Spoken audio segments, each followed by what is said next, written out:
नमस्कार, मैं श्याम गोपाल शर्मा। यह वह जगह है जहां खबरें बिकती नहीं बोली जाती हैं। अगर आप भी सच्ची पत्रकारिता के साथ हैं तो वीडियो को लाइक करें और चैनल प्रचंड सत्य को सब्सक्राइब करें ताकि सच की आवाज कभी खामोश ना हो। कुछ लोग वीडियो तो देखते हैं पर सब्सक्राइब नहीं करते, तो सब्सक्राइब भी कर ही लीजिए। इतना तो आप कर ही सकते हैं। पश्चिम बंगाल की मुख्यमंत्री ममता बनर्जी कोलकाता के नेताजी इंडोर स्टेडियम में तृणमूल कांग्रेस के बूथ स्तरीय कार्यकर्ताओं को संबोधित कर रही हैं। इस बैठक का मुख्य उद्देश्य जमीनी स्तर पर संगठन को मजबूत करना और केंद्र सरकार की कथित जन विरोधी नीतियों के खिलाफ आंदोलन छेड़ना है। उन्होंने कार्यकर्ताओं को आगामी चुनावों के लिए अभी से कमर कसने का निर्देश दिया है। दिग्गज नेता हुमायूं कबीर ने जनता उन्नयन पार्टी का गठन कर बंगाल की राजनीति में हलचल मचा दी है। उन्होंने घोषणा की है कि उनकी पार्टी राज्य की सभी सीटों पर चुनाव लड़ेगी और अल्पसंख्यकों के साथ साथ पिछड़े वर्गों के अधिकारों की रक्षा करेगी। इस नई पार्टी के उदय से टीएमसी और कांग्रेस वाम गठबंधन के वोट बैंक में सेंध लगने की संभावना है। जम्मू कश्मीर के मुख्यमंत्री उमर अब्दुल्ला ने श्रीनगर में कैबिनेट की आपात बैठक बुलाई है। इस बैठक में राज्य में हाल ही में आई बाढ़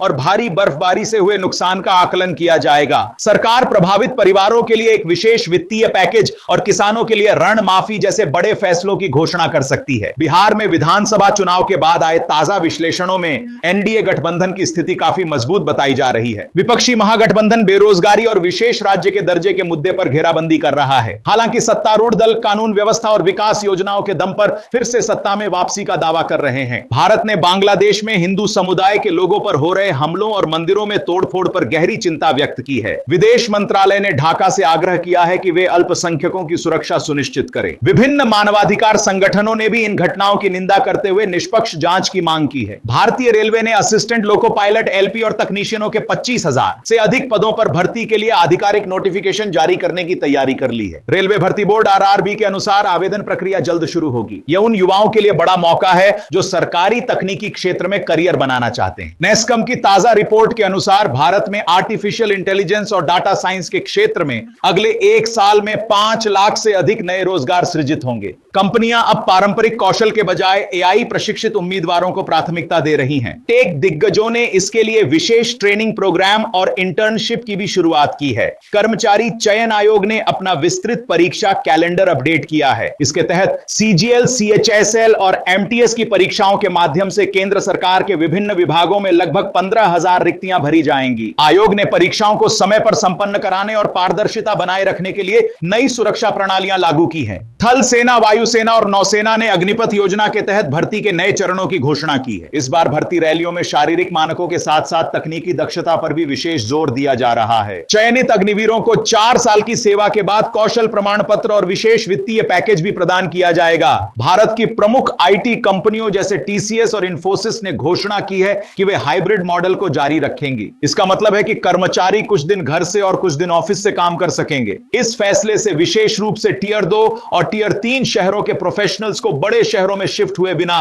रोजगार के अवसर मिल रहे हैं। खबरों में आगे बढ़ने से पहले आप लोगों से एक गुजारिश है कि वीडियो को लाइक करके चैनल प्रचंड सत्य को सब्सक्राइब जरूर कर लें। आपका एक लाइक हमें सच्चाई उजागर करने की प्रेरणा देता है। चलिए बढ़ते हैं अगली खबर की ओर। महाराष्ट्र नवनिर्माण सेना के लिए स्थानीय निकाय चुनाव के परिणाम निराशाजनक रहे हैं। राज ठाकरे के नेतृत्व वाली पार्टी कई गढ़ों में अपनी सीटें बचाने में नाकाम रही। एसोसिएशन डेमोक्रेटिक रिफॉर्म एडीआर की ताजा रिपोर्ट के अनुसार वित्तीय वर्ष में विभिन्न चुनावी ट्रस्टों को मिले कुल चंदे का 80% से अधिक हिस्सा भारतीय जनता पार्टी के खाते में गया है। कांग्रेस और अन्य क्षेत्रीय दल इस मामले में काफी पीछे नजर आ रहे हैं। यह डाटा भारतीय राजनीति में धन बल के बढ़ते प्रभाव और असमान वितरण को स्पष्ट रूप से दर्शाता है। मुख्य चुनाव आयुक्त ज्ञानेश कुमार ने तेलंगाना के अधिकारियों के साथ समीक्षा बैठक की। उन्होंने इस बात पर जोर दिया कि मतदाता सूची को पूरी तरह त्रुटिहीन बनाया जाए और यह सुनिश्चित किया जाए कि केवल पात्र भारतीय नागरिक ही इसमें शामिल हो। उन्होंने आगामी चुनावों में पारदर्शिता लाने के लिए नई तकनीक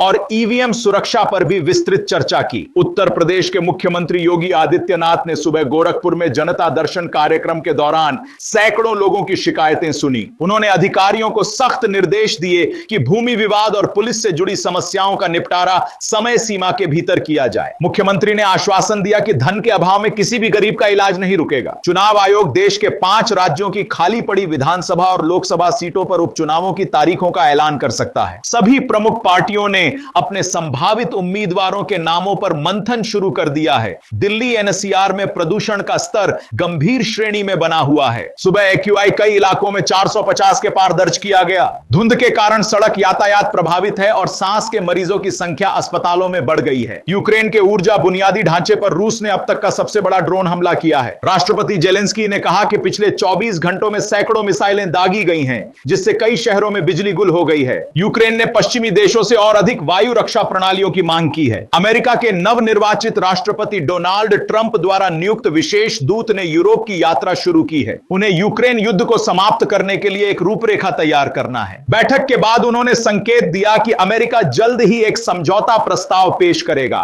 पंजाब, हरियाणा और राजस्थान में शीतलहर का प्रकोप जारी है। चूरू और बीकानेर में तापमान 2 डिग्री सेल्सियस तक गिर गया है। कोहरे के कारण लंबी दूरी की 20 से अधिक ट्रेनें देरी से चल रही हैं। मौसम विभाग ने घने कोहरे और ठंड बढ़ने का येलो अलर्ट जारी किया है। प्रधानमंत्री नरेंद्र मोदी कुवैत पहुंचे हैं, जहां उनका भव्य स्वागत किया गया। इस यात्रा के दौरान ऊर्जा, श्रम शक्ति और खाद्य सुरक्षा के क्षेत्र में कई समझौतों पर हस्ताक्षर होने की उम्मीद है। पीएम वहां रह रहे भारतीय समुदाय को भी संबोधित करेंगे, जो कुवैत की अर्थव्यवस्था में बड़ी भूमिका निभा रहे हैं। दक्षिण अफ्रीका के जोहान्सबर्ग में एक रिहायशी इलाके में गोलीबारी की घटना में 9 लोगों की जान चली गई। पुलिस के अनुसार यह हमला अवैध खनन और गैंग वॉर से जुड़ा हो सकता है। गृह मंत्रालय ने सभी राज्यों के पुलिस महानिदेशकों को क्रिसमस और न्यू ईयर के दौरान भीड़-भाड़ वाले इलाकों में सुरक्षा बढ़ाने के निर्देश दिए हैं। खुफिया इनपुट के अनुसार आतंकी संगठन सार्वजनिक स्थलों को निशाना बना सकते हैं। सुप्रीम कोर्ट के आदेश के बाद अरावली क्षेत्र में अवैध फार्म हाउसों को ढाने का अभियान तेज कर दिया गया है। हरियाणा और दिल्ली सरकार ने संयुक्त टीम बनाकर इको सेंसिटिव जोन की मैपिंग शुरू की है। पर्यावरणविदों का कहना है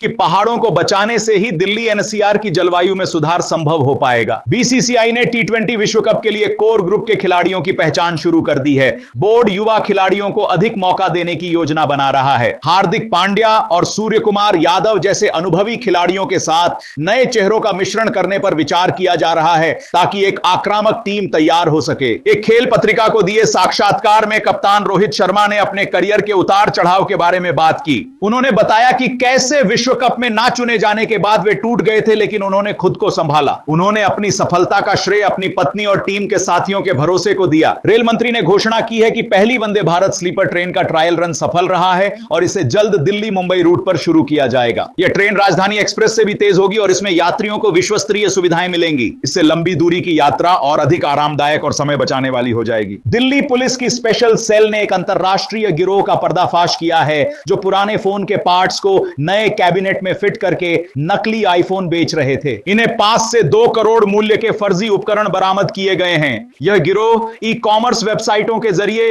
लोगों को सस्ते दामों का लालच देकर ठग रहा था। खबरों में अंत तक बने रहने के लिए धन्यवाद। आपसे एक गुजारिश है, अगर आप हमारी खबरों को पसंद करते हैं तो वीडियो को लाइक करके चैनल प्रचंड सत्य को सब्सक्राइब भी कर लें और कमेंट में अपनी राय और कहां से देख रहे हैं जरूर बताएं।